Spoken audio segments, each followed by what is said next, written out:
আসসালামু আলাইকুম। কবটি বাংলার পক্ষ থেকে সবাইকে স্বাগতম। শিক্ষার্থী, আশা করি তোমরা প্রত্যেকেই ভালো রয়েছো, সুস্থ রয়েছো।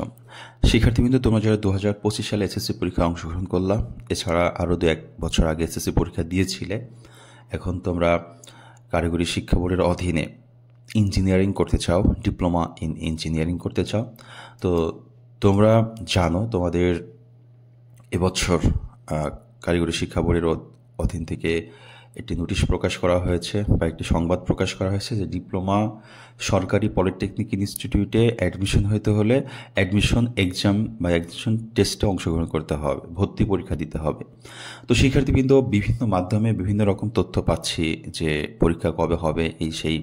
আসলে এগুলো সব অনুমান করে এখনও কারিগরি শিক্ষা বোর্ড ডিপ্লোমা ইন ইঞ্জিনিয়ারিং ভর্তির জন্য কোনো তথ্য এ পর্যন্ত কিছুই দেয় নাই।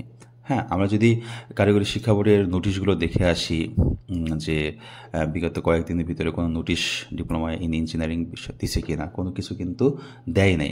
এবং আমরা যেই ওয়েবসাইটে কারিগরি শিক্ষা বোর্ডের ডিপ্লোমা ইন ইঞ্জিনিয়ারিং ওয়েবসাইটে গিয়েছি, সেখানে যে বিগত বছরগুলো যে ওয়েবসাইট থেকে, যেই অ্যাড্রেস থেকে বিভিন্ন তথ্য নোটিশ নীতিমালা দেওয়া হতো, সেখানে কোনো আপডেট প্রকাশ করা হয় নাই। তো আমরা যদি দেখি বিগত যেই অ্যাডমিশন পরীক্ষা হয়েছিল 2021 সালে, 21 সালে হচ্ছে 100 মার্কের পরীক্ষা হয়েছিল পদার্থবিজ্ঞান এবং ম্যাথমেটিক্স, মানে গণিতের উপর 50-50 100 মার্ক। কিন্তু এবছর পরীক্ষা হবে 70 মার্ক। এখন বিষয় হলো কোন সাবজেক্ট থেকে কোন সাবজেক্ট থেকে কত মার্কের প্রশ্ন আসবে, এটা কিন্তু সিলেবাস এবং মানবন্টন যেটা আমরা বলি নীতিমালার ভিতরে আমরা পাবো।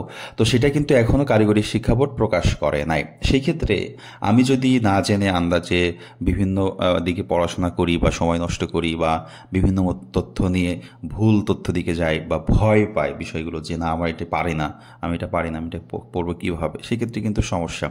তো কোন সাবজেক্টের উপর পরীক্ষা হবে, সেই সিলেবাস এবং কোন সাবজেক্ট থেকে কত মার্ক নেওয়া হবে, সেই সিলেবাস প্রকাশ করলে তারপরে আমরা বুঝতে পারবো যে আসলে কোন সাবজেক্টের উপরে, বিষয়ের উপরে পরীক্ষাগুলো হচ্ছে।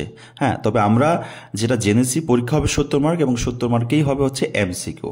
হ্যাঁ, আর 30% মার্ক নেওয়া হবে রেজাল্ট থেকে, এসএসসি রেজাল্ট থেকে। শিক্ষার্থীবৃন্দ, তোমাদের এসএসসি রেজাল্ট কত তারিখ নাগাদ দিবে সেটাও নিয়ে অলরেডি অনেকগুলো ভিডিও দিয়েছি। আমরা জেনেছি যে সামনের মাসের 15 থেকে 20 এর ভিতরে রেজাল্টটা আমরা পেয়ে যাব। 15 থেকে 20, সর্বোচ্চ 21 তারিখ এর ভিতরে কিন্তু আমরা এসএসসি রেজাল্টটা পাবো।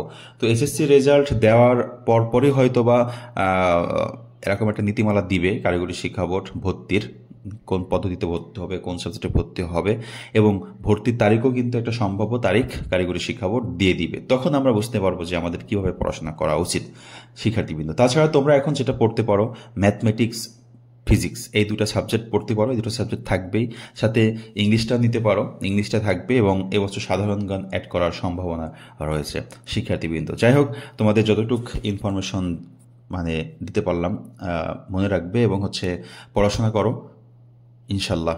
কবিটেক বাংলা নীতিমালা প্রকাশ করার পরই তোমাদের ভালোভাবে ইনশাল্লাহ তোমাদের সাথে থাকবে। সবাই ভালো থাকবে, সুস্থ থাকবে, কবিটেক বাংলার সাথে থাকবে। আল্লাহ হাফেজ।